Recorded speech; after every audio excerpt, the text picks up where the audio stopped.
Dragon's Lair, the fantasy adventure where you become a valiant knight on a quest to rescue the fair princess from the clutches of an evil dragon. People will pay for nostalgia.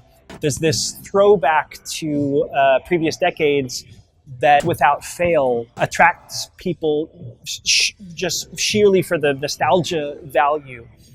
And so there was an entire era of video gaming in this country that took place in the arcades. There's a billions-dollar video game industry that largely was built on a decade or more, give or take, of gaming that happened in an arcade like this one.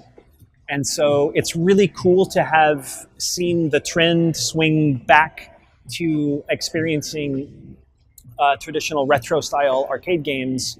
Just as I said, it's happening in movies, it's happening in TV shows, it's happening in a lot of music and style and all that kind of stuff. I think around the time that we opened was just about the perfect time to tap into the nostalgia value for people to want to have a retro 70s, 80s, 90s experience. I think that has a lot to do with it, and I think it's fun. Definitely hold the high score at Space Invaders, but as far as liking them, I don't know, they're just awesome. Yeah, I would come here at least twice a week. I would say it's a pretty even ratio of people who probably grew up with this stuff and then young ones.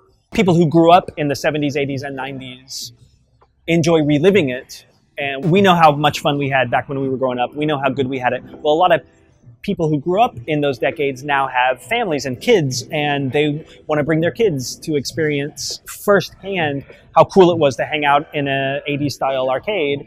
And so we have multiple generations now able to enjoy the particular era of gaming that we decided to recreate at our place.